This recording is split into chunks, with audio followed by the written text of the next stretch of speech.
Bapak Ibu sekalian, di kebaktian Jumat Agung pada pagi hari ini, kita belajar satu topik, tema, yaitu touched by the cross. Disentuh oleh salib Yesus. Bapak Ibu sekalian, di momen-momen Jumat Agung ini sebenarnya kita dengan sungguh melihat siapa kita di hadapan Allah dan melihat Allah Yesus Kristus bagi kita. Dan kiranya di momen-momen Jumat Agung ini kita semakin mengerti lebih dalam dengan sungguh bagaimana kasih Tuhan, pengorbanan Tuhan yang sempurna itu atas hidup kita masing-masing. Mari kita buka Alkitab kita di dalam Lukas pasal 23 ayat 44 sampai 49.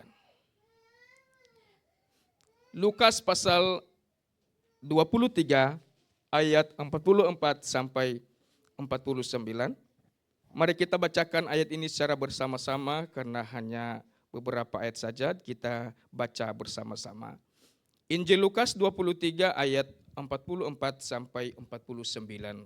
Kalau sudah mendapatkan, mari kita baca bersama-sama. Dengan hitungan ketiga, 1, 2, 3. Ketika itu hari sudah kira-kira jam 12, lalu kegelapan meliputi seluruh daerah itu sampai jam 3. Sebab matahari tidak bersinar dan tabir bait suci terbelah dua. Lalu Yesus berseru, "Ya Bapa, ke dalam tanganmu kuserahkan nyawaku." Dan sesudah berkata demikian, ia menyerahkan nyawanya. Ketika kepala pasukan melihat apa yang terjadi, ia memuliakan Allah, katanya, "Sungguh orang ini adalah orang benar." Dan sesudah seluruh orang banyak yang datang berkerumun di situ untuk tontonan itu, melihat apa yang terjadi itu, pulanglah mereka sambil memukul-mukul diri. Semua orang yang mengenal Yesus dari dekat, termasuk perempuan-perempuan yang mengikuti dia dari Galilea, berdiri jauh-jauh dan melihat semuanya itu. Berbahagia setiap kita yang dengan setia membaca, merenungkan, dan terlebih melakukan dalam setiap perjalanan kehidupan setiap kita. Bapak Ibu sekalian, kita perlu memahami bahwa salib bukan sebatas simbol penderitaan Yesus bagi kita, tetapi ini adalah sebuah penyataan serius bagi kita umat percaya bahwa tindakannya ini adalah penebusan untuk kita semua umat percaya. Ketika kita mengenang atau mengikuti kebaktian Jumat Agung, bukan berarti kita mengerti dan mengenang bahwa ini hanya sebatas penderitaan Yesus ketika dia ditangkap, disiksa, dan disalib di atas Bukit Golgota. Tetapi sesungguhnya lebih dalam kita harus sadari Bapak Ibu, dan bukan hanya sadar tetapi ini menjadi bagian kekuatan dalam hidup kita.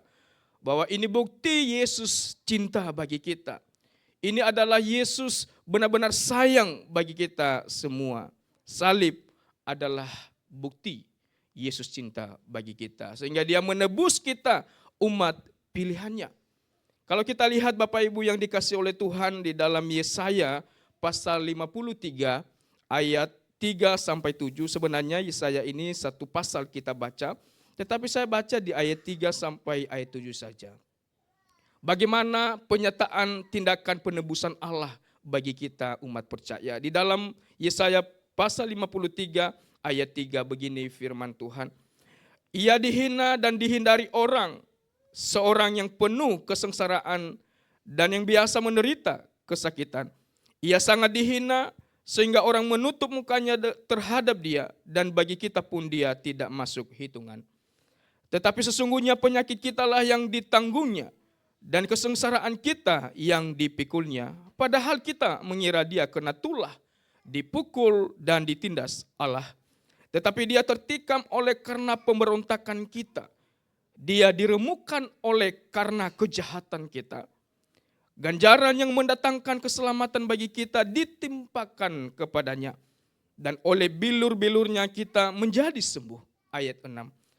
Kita sekalian sesat seperti domba. Masing-masing kita mengambil jalannya sendiri. Tetapi Tuhan telah menimpakan kepadanya kejahatan kita sekalian. Di ayat 7. Dia dianiaya, tetapi dia membiarkan diri ditindas. Dan tidak membuka mulutnya seperti anak domba yang dibawa ke pembantaian. Seperti induk domba yang keluh di depan orang-orang yang menggunting bulunya. Ia tidak membuka mulutnya. Bapak Ibu sekalian, tadi kita lihat dengan beberapa video.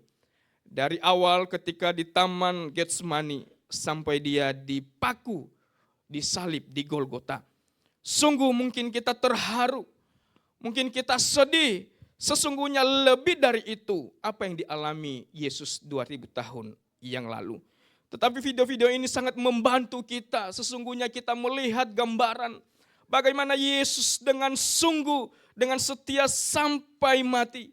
Dia mau melakukan itu semua karena dia cinta saya dan cinta Bapak Ibu sekalian.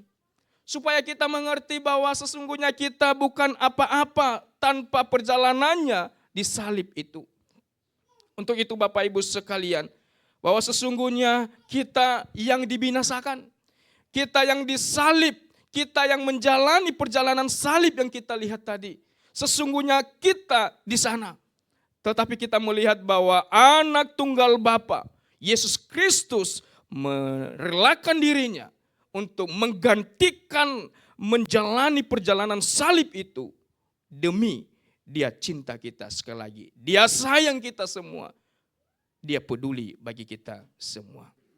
Untuk itu Bapak Ibu yang dikasihi oleh Tuhan, kalau kita melihat di dalam catatan Alkitab, ketika Yesus sejak awal dia ditangkap, dia dihakimi, dia diludahi, dan dia dicambuk dengan cambukan yang tajam, logam, yang dimana ujungnya itu tajam sekali Bapak Ibu. Sesungguhnya ketika dia dicambuk itu, daging-dagingnya itu sudah hancur-hancuran, sudah sobek dengan sosobek-sobeknya. Ketika dia disuruh untuk memikul salibnya itu, sesungguhnya kayu salib itu tidak halus Bapak Ibu, kasar sesungguhnya. Sehingga luka cambukan itu ketika kena di kayu salib itu tambah sakit dengan perih minta ampun Bapak Ibu. Sesudah itu ketika dia dipaku Bapak Ibu yang dikasih oleh Tuhan, betapa sakitnya tangannya ini dipaku dan kakinya dipaku. Dan kita melihat tadi dengan visual gambar, video tadi, ditarik karena enggak cocok dengan lubang yang sudah disiapkan. Sehingga harus dipaksa ditarik. Dan itu dialami oleh Yesus. Dan ketika pun tadi kita lihat dengan membantu kita membayangkan, mengenang akan pengorbanan Yesus. Ketika dibalik, itu tadi ketarik semua. Itu semua betul-betul sakit, betul-betul Bapak Ibu. Dan kita melihat ketika sudah di atas kayu salib di Golgota, sebenarnya kurang lebih 6 jam Yesus di atas kayu salib. Dan di situ kita lihat bahwa dengan sadar Yesus mengalami kesakitan yang luar biasa. Ketika dia menarik nafas pun pasti akan ketarik semua, karena untuk bernafas saja pasti butuh juga lumayan kekuatan. Tetapi kita bayangkan ketika dia menarik nafas pun pasti sakit luar biasa. Tetapi ingat Bapak Ibu dikasih oleh Tuhan, Yesus mati di atas kayu salib bukan karena kehabisan darah. Tetapi kita lihat tadi di ayat 46 bahwa dia menyerahkan nyawanya kepada Bapa. Di dalam bagian ini jangan kita salah di dalam berpikir bahwa bukan maut, bukan dosa itu yang berkuasa yang membunuh Yesus. Tetapi dia sendiri yang berdaulat di dalam kematiannya. Dia menyerahkan nyawanya kepada Bapa. Bapak Ibu dikasih oleh Tuhan, kita melihat di sini bahwa dalam konteks Romawi bahkan Yahudi juga, seorang yang disalib itu adalah orang yang paling jahat, orang yang paling hina. Dan itu Yesus mengalaminya menjadi tontonan bagi orang banyak. Ada sorak-sorai. Dan saya merenung tadi, mungkin kalau saya ada di sana, mungkin saya ada di dalam orang banyak itu. Mungkin juga saya bersorak-sorai dengan senang melihat seorang yang disalib, yang dianggap hina, yang dianggap jahat. Dan itu kita sama-sama bersorak. Dan sebenarnya ada satu tafsir yang berkata bahwa sebenarnya itu mewakili kita. Kita sedang bersukacita menyaksikan Yesus yang sedang disiksa itu. Pada pagi hari ini kita melihat Bapak Ibu dikasihi oleh Tuhan, sekali lagi Yesus rela menjalani salib itu karena ia sungguh-sungguh sayang bagi kita. Dengan tindakannya itu, dia tidak mengeluh, dia tidak berkata bahwa hancurkan hidup mereka orang yang menyakiti dia, yang membunuh dia. Tetapi dia berkata, ampunilah mereka, karena mereka tidak tahu apa yang mereka perbuat. Bapak Ibu sekalian, perenungan pada hari ini, kita perlu menyadari dengan betul bahwa salib Yesus sungguh-sungguh memberikan satu bukti bagi kita. Dia menjalani itu karena dia memberikan kasih yang sempurna bagi kita hari ini, orang berdosa. Dan kita melihat di dalam teks yang kita baca tadi, Bapak Ibu dikasihi oleh Tuhan, menarik Injil Lukas. Bukan hanya menekankan peristiwa yang sangat penting, yaitu klimaks kematian Yesus Kristus.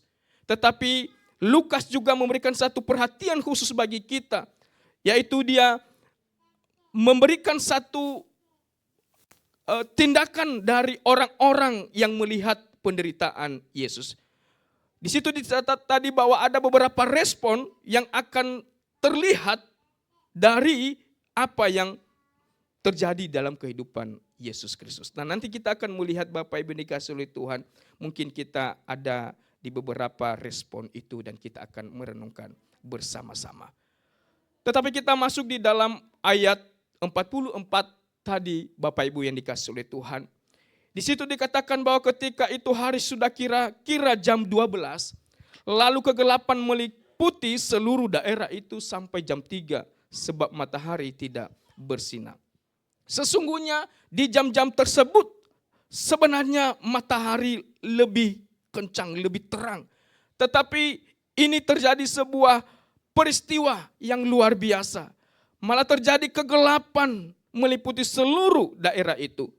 Dan kita melihat bahwa kegelapan tersebut merupakan simbol penghakiman Allah yang menunjukkan bahwa Yesus Kristus sedang menanggung murka Allah atas umat pilihan Allah.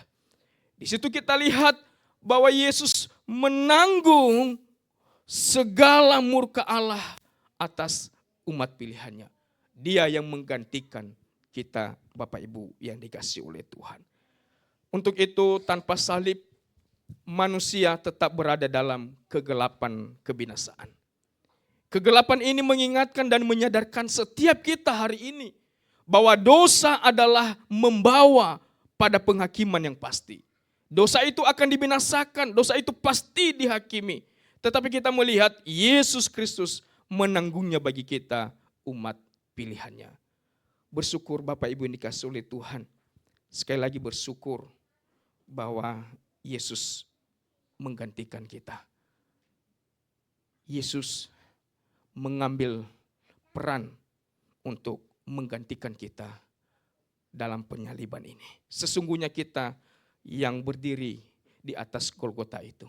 Kita yang dicambuk itu. Kita yang dipaku di atas kayu salib itu. Tetapi Yesus menggantikan kita. Kenapa? Karena sekali lagi benar-benar dia cinta bagi kita. Sehingga Bapak Ibu dikasihi oleh Tuhan, dengan aplikasi sederhana gak usah lagi tanya, di mana kasih cinta Yesus bagi hidupku. Jangan bilang lagi kalau ada pergumulan hari ini, di mana cinta Yesus, di mana kasih Yesus. Sesungguhnya cinta kasih Yesus yang paling besar, yang paling mulia itu sudah dia berikan bagi kita.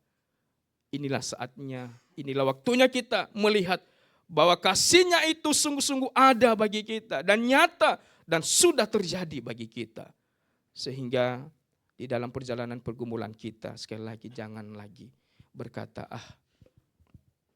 kasih Yesus belum nyata bagiku.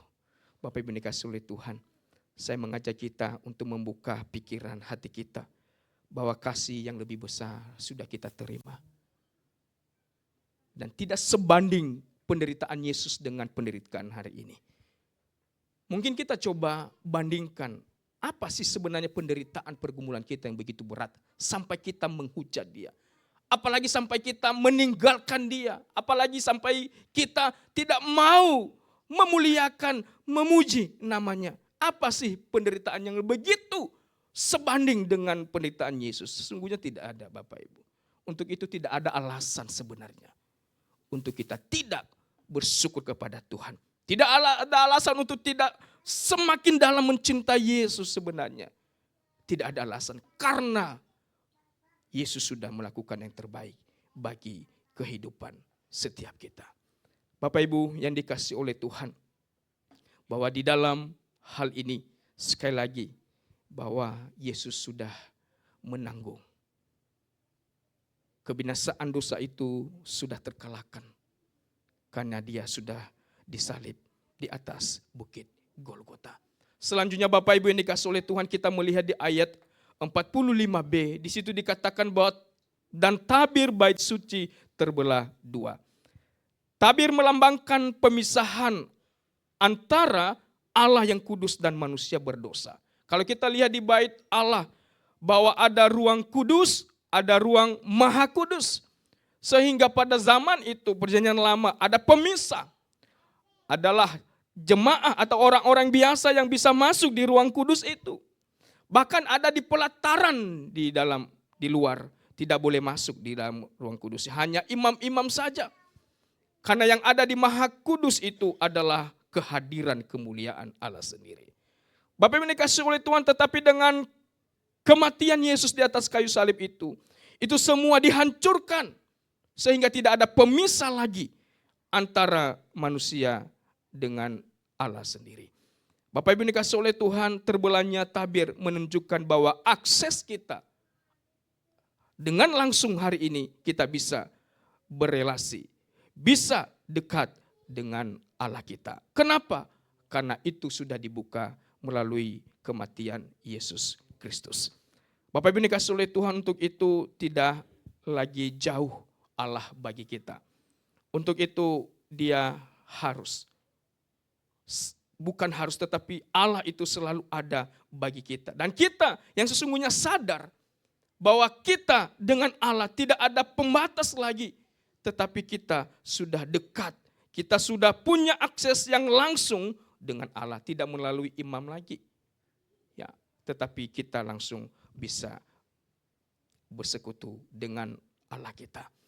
Bapak Ibu dikasihi oleh Tuhan, orang percaya sekarang ini memiliki akses secara langsung kepada Allah. Bukan melalui imam, bukan melalui ritual lainnya, tetapi melalui iman kepada Yesus Kristus. Dengan peristiwa ini Bapak Ibu, ya, bukan hanya peristiwa yang biasa ini, tetapi ada nilai, ada makna teologis yang terkandung di dalamnya. Bahwa kita hari ini sudah dekat dengan Allah kita. Bapak Ibu sekalian, ini titik penting sebenarnya poin di dalam keselamatan kita.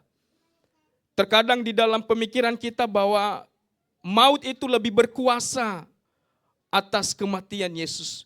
Tetapi sebenarnya ini penting, ada catatan di sini bahwa Yesus berseru dengan suara nyaring, "Ya Bapa, ke dalam tangan-Mu kuserahkan nyawaku." Di dalam keadaan sakit pun dia masih berseru kepada Bapa. Dikatakan bahwa ke dalam tangan-Mu kuserahkan nyawaku. Jadi kematian Yesus ini Bapak Ibu bukan karena kuasa dosa itu. Bukan karena kuasa apa yang menjadi kekuatan dosa itu. Tetapi sebenarnya di dalam rencana kedaulatan Allah, Dia sendiri yang aktif mengatur akan kematiannya Bapak Ibu. Karena Dia menyerahkan nyawanya kepada Bapa.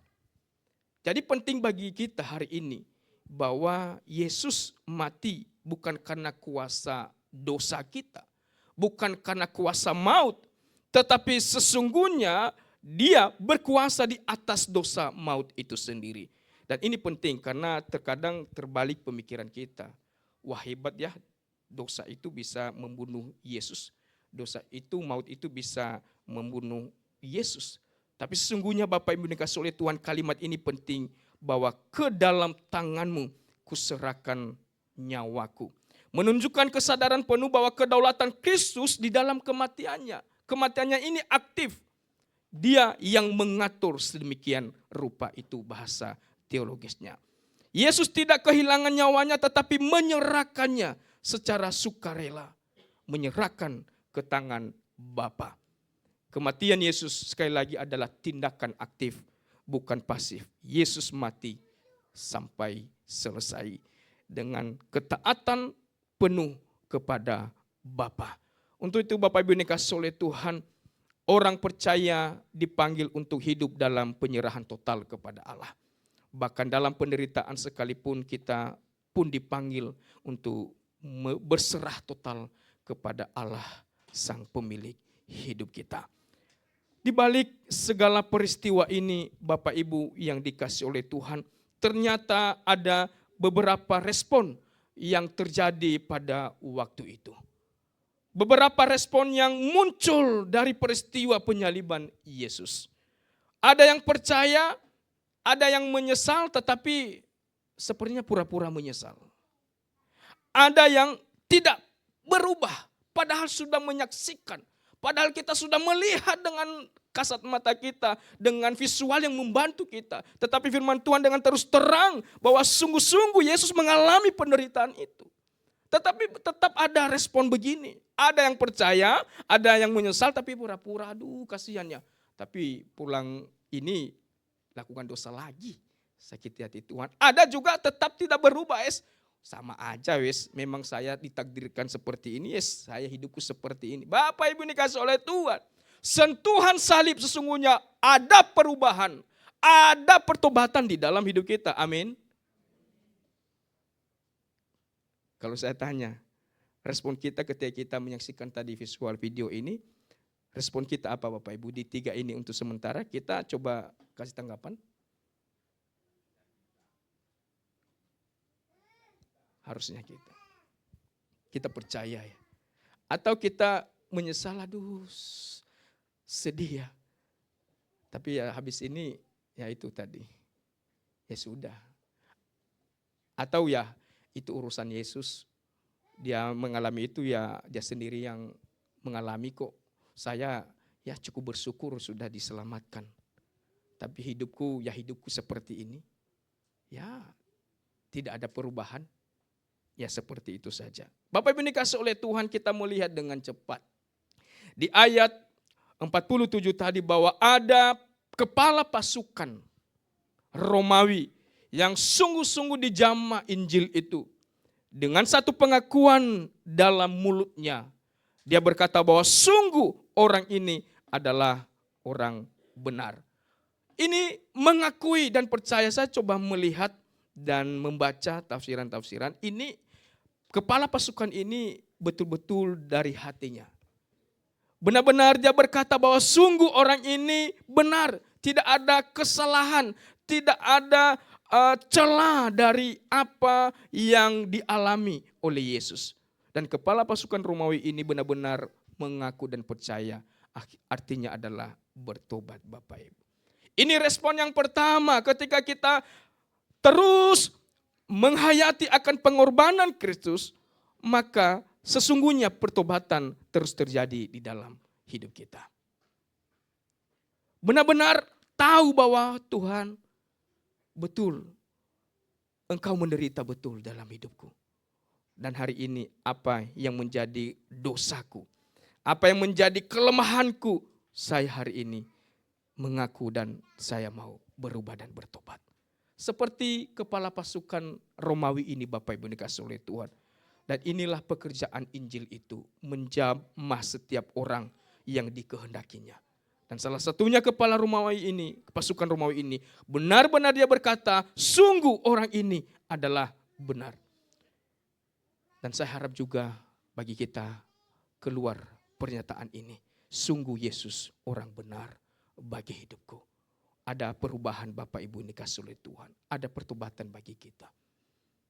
Mungkin hari ini kita sadar apa sih yang membuat Tuhan tersakiti dengan kehidupanku. Dan mari kita datang kepada Tuhan, kita berubah bagi kemuliaan Dia. Ini respon yang pertama Bapak Ibu dikasih oleh Tuhan. Dan dikatakan di catatan ini bahwa hanya salah satu pasukan ini. Yang lain mungkin senang-senang dengan tindakan mereka. Mungkin mereka tidak merasa bersalah dengan cambukan pukulan yang mereka sudah lakukan bagi Yesus. Mungkin mereka tidak merasa salah dengan apa yang mereka lakukan ketika mereka paku tangan Yesus dan kakinya. Tetapi hanya salah satu pasukan ini yang sungguh-sungguh dijamah oleh Injil itu. Dan Bapak Ibu dikasih oleh Tuhan di dalam teologi kita, bahwa seseorang itu bisa mengaku dan percaya bukan karena muncul dari dirinya sendiri. Bukan karena ada pemahaman kebenaran di dalam dirinya sendiri. Tetapi sesungguhnya adalah Injil lah yang menjamah dia. Salib itulah yang menjamah hati kepala pasukan ini. Sehingga dia mampu berkata bahwa sungguh Yesus adalah orang benar. Bukan muncul dari apa yang dia sadari, tetapi sesungguhnya pekerjaan sentuhan dari salib itu. Ketika dia menyaksikan dengan sungguh apa yang dialami Yesus, ketika dia mungkin merasa sedih apa yang dialami oleh Yesus, dan itu Injil Allah Roh Kudus bekerja di dalam kehidupan kepala pasukan ini. Untuk itu Bapak Ibu yang dikasihi Tuhan, makanya tidak gampang, tidak mudah kita berkata, saya percaya kapan saja ya saya percaya. Saya sempat sampaikan di MPFD, terkadang maaf ya, mungkin ada di antara kita atau teman-teman kita dengan pergumulan begitu berat di dalam kekristenan ini, seakan-akan itu tadi kasih Tuhan tidak ada, tidak adil bagi dia, sehingga dia berkata, saya jalan-jalan dulu ke keyakinan yang lain lah, saya coba-coba dulu, nanti kalau cocok ya saya teruskan. Kalau tidak cocok, ya saya balik, nggak ada yang tahu kok. Saya sendiri yang tahu iman saya kok. Ya saya coba dulu yang iman yang lain lah. Yesus kayaknya ini penderitaan salib terus. Mengikut Yesus harus memikul salib. Kok begini hidup kekristenan? Begitu berat, begitu bergumul, bertubi-tubi terus masalah. Untuk itu saya coba jalan-jalan dulu. Saya coba, bagaimana ya iman yang lain ya. Nanti kalau cocok. Nah celakanya lagi dia berdoa sebelum dia melakukan itu Bapak Ibu. Ya Tuhan saya, waktu saya baca itu saya kaget bagaimana sih iman seperti ini. Dia berdoa, Tuhan engkau tahu hatiku, saya coba dulu yang lainnya. Tapi engkau tahu hatiku Tuhan. Nanti kalau saya cocok Tuhan, mohon maaf Tuhan ya, saya harus tekuni, saya harus imani. Tetapi kalau tidak cocok, maka saya balik Tuhan, hanya kau dan saya yang tahu kan iman saya. Ini sekarang ini bahaya. Terkadang ada seperti itu Bapak Ibu. Hanya coba-coba katanya. Kalau cocok lanjut. Kalau tidak, balik lagi. Kayak pacaran saja, kayak ini ya. Kayak beli barang ya. Kalau cocok harga, beli. Kalau tidak ya pulang, nggak mau beli. Saya kira pemikiran-pemikiran begini Bapak Ibu jangan pernah kita benarkan. Karena itu salah total. Karena percaya iman kepada Yesus itu murni dari Allah sendiri. Roh Kudus bekerja dalam hati kita. Karena itu bukan hasil kita mau percaya atau tidak. Tetapi itu adalah murni Allah yang memberikan itu bagi kita. Allah yang mengerjakan itu di dalam hati pikiran kita. Dengan pekerjaan Roh Kudus terus menuntun kita. Mendampingi kita untuk tetap percaya kepada Yesus. Jadi jangan main-main. Ya sekali lagi, bukan segampang itu kita percaya. Bukan segampang itu kita mencari iman yang benar. Tetapi saya katakan bahwa iman hari ini yang kau percaya di dalam Yesus Kristus, itulah yang benar, mutlak benar, tidak ada pilihan lain. Jadi dengan pernyataan kisah itu tadi Bapak Ibu jangan ada dalam hati kita ya, jangan coba-coba ya. Itu salah. Kembali kepada Tuhan, bertobat seperti ini. Jangan ini nanti juga Tuhan izinkan loh, ada itu rencana Tuhan. Ya Tuhan izinkan kalau memang itu ya mana. Tetapi ingat iman kita. Kalau Tuhan sudah pilih, kalau sudah Tuhan tetapkan, kalau sudah Tuhan ambil, sebenarnya cukup kuat, tidak akan bisa kemana-mana. Karena kita umat percaya tetap di dalam genggamannya yang kuat, di dalam Allah itu sendiri. Bapak Ibu dikasihi oleh Tuhan, respon yang kedua kita melihat bahwa orang banyak, ya ini Bapak Ibu. Berkerumun banyak orang mau melihat, mau menonton Yesus yang disalib itu. Katanya di dalam ayat 48, dan sesudah seluruh orang banyak itu yang datang berkerumun di situ untuk tontonan itu, melihat apa yang terjadi itu, pulanglah mereka sambil memukul-mukul diri. Sudah menyaksikan, sudah terharu, sudah nangis-nangis, tetapi sebenarnya tidak ada pertobatan di dalam hidupnya. Hanya sebatas tersentuh secara emosional. Nah ini hati-hati kita Bapak Ibu dikasihi oleh Tuhan. Jangan sampai kita mentok di sini. Yang kita lihat tadi sedih, waduh tersentuh kita. Menyadari hidup kita. Tetapi tidak ada perubahan bagi hidup kita. Tidak ada pertobatan sejati. Ya menyesal memang menyesal, sedih memang sedih. Tetapi tidak ada pertobatan terjadi bagi hidup kita. Hanya tersentuh secara emosional. Bapak Ibu dikasihi oleh Tuhan, saya kira dengan jelas Alkitab cukup jelas dan detail bagaimana peristiwa penyaliban Yesus dan kematiannya bagi kita. Saya kira cukup memberikan satu hentakan bagi kita untuk sungguh datang kembali kalau memang ada dosa kita. Kalau ada kekurangan, kelemahan-kelemahan kita, mari datang kepada Tuhan. Di momen-momen penting ini, ambil tekad kepada Tuhan. Tuhan ampuniku, dan saya siap mengikuti jalanmu dengan lebih taat memuliakan Engkau. Bapak Ibu dikasihi oleh Tuhan, sekali lagi jangan seperti orang banyak ini ya, menonton, menyaksikan Yesus, tetapi dengan pura-pura mengekspresikan sebuah kekesalan, sebuah kesedihan, tetapi sesungguhnya dalam hati ini tetap ya aku apa yang saya mau ya saya mau. Bapak Ibu dikasihi oleh Tuhan, sebenarnya kehidupan kita ditundukkan di dalam salib Yesus, sesungguhnya itu yang harus terjadi. Dan kita melihat respon yang terakhir Bapak Ibu dikasihi oleh Tuhan, di situ termasuk orang-orang yang dekat dengan Yesus. Murid-muridnya di dalam konteks ini. Di situ dikatakan bahwa mengenal Yesus tetapi menjauh dari salib. Apa maksudnya di dalam bagian ini Bapak Ibu dikasihi oleh Tuhan? Termasuk murid-muridnya waktu itu. Mereka dekat Yesus, mereka mengenal Yesus. Mereka bersama-sama dengan Yesus, mereka melayani Yesus. Tetapi sesungguhnya ketika mereka melihat penderitaan itu, mereka menjauh. Memang manusia lebih suka kemuliaan. Manusia lebih suka kemuliaan, kesenangan, kebahagiaan. Tetapi tidak mau menerima penderitaan itu. Inilah manusia. Manusia lebih memilih kenikmatannya. Apa yang dia mau, tetapi penderitaan, perjalanan imannya tidak mau. Bapak Ibu dikasihi oleh Tuhan, ini yang menjadi masalah. Dan saya termasuk juga merenungkan dalam bagian ini. Saya mengenal Yesus, tetapi sesungguhnya saya jauh dari salib itu. Apa yang menjadi poin bagi kita hari ini, Bapak Ibu yang saya kasihi di dalam nama Tuhan? Dengan sebuah refleksi bagi kita, bersama-sama kita bertanya, bagaimana dengan kita hari ini? Bagaimana dengan kita saat ini? Apakah hati kita disentuh oleh salib itu? Kira-kira bagaimana Bapak Ibu? Disentuh? Disentuh? Sekali lagi saya tanya, kira-kira kita saat ini apakah salib itu menyentuh hati kita dengan sungguh?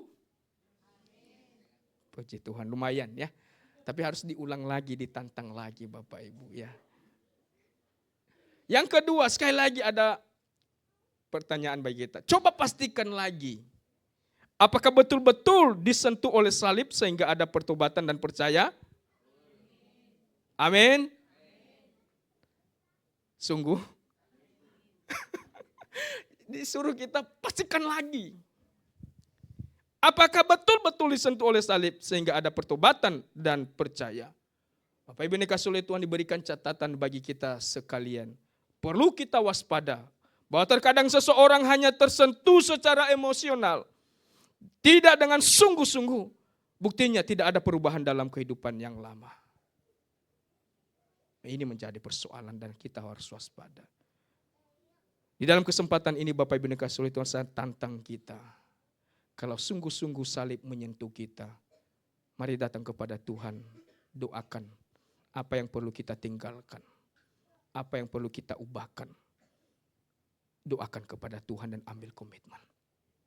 Karena kita melihat tadi pengorbanan Tuhan yang sempurna itu betul-betul sakit, betul-betul menyedihkan, dan itu Dia kerjakan untuk kita semua. Sebagai respon kita Bapak Ibu yang dikasihi oleh Tuhan, kalau kita disentuh oleh salib ini, berarti kita ambil komitmen dalam pribadi kita masing-masing. Bahwa ini yang menjadi pergumulanku. Dan ini menjadi pertobatan hidupku. Dengan kesimpulan terakhir, disentuh oleh salib akan menghasilkan pengakuan iman dan pertobatan sejati.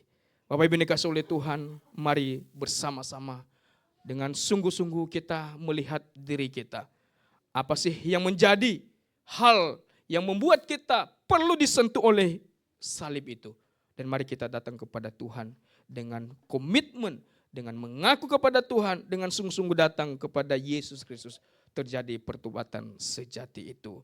Mari kita berdoa bersama-sama dengan merenungkan sejenak firman Tuhan ini. Sekali lagi, mari kita, dan saya pun tidak tahu apa yang menjadi pergumulan kita semua Bapak Ibu, bahwa ada hal yang perlu disentuh oleh salib. Ada hal yang perlu disentuh oleh salib di dalam diri kita.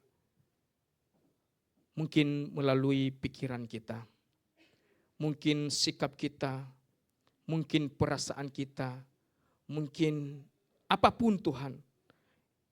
Dan apapun yang menjadi hal yang perlu disentuh oleh salib-Mu.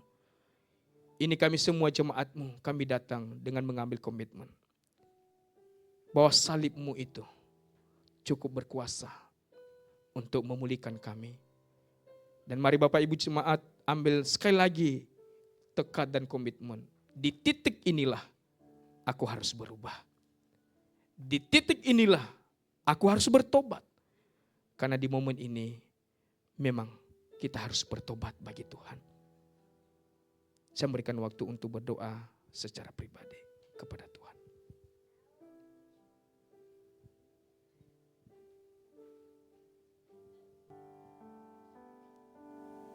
Tuhan, Engkau mendengarkan seruan pengakuan dan komitmen kami. Sesuatu yang tidak baik, yang tidak berkenan kepada Engkau, kiranya kami hari ini datang kepadamu. Mengaku di hadapan Tuhan dan kami ambil komitmen di dalam kekuatan anugerah-Mu. Bahwa kami harus ubahkan cara hidup kami di dalam seperti ini. Kami harus berubah dari kehidupan lama yang tidak berkenan kepada Tuhan. Kami berubah untuk kehidupan yang memuliakan Tuhan. Bagi Tuhan tidak ada yang tersembunyi, tertutupi kehidupan kita. Tuhan tahu persis kehidupan dan cara bagaimana kita hidup. Karena Dia adalah Allah yang maha kuasa. Allah yang maha tahu. Untuk itu, karena bagi Yesus, bagi Allah, melihat secara detail hidup kita. Untuk itu mari kita dengan terbuka. Dengan kelegaan di hadapan Tuhan. Tuhan, saya mau tinggalkan ini. Saya mau ubahkan hidupku di dalam kasih anugerah-Mu. Sehingga kita menjadi murid yang sungguh. Bukan hanya mengenal Yesus. Tetapi kita jauh dari salib itu. Tetapi sesungguhnya kita dalam anugerahnya mengenal Dia dan dekat di dalam salib itu. Terima kasih Tuhan.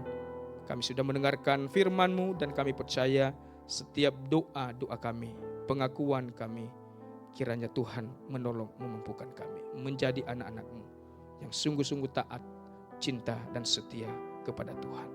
Terima kasih Bapa. Di dalam nama Yesus kami berdoa dan bersyukur. Haleluya. Amin.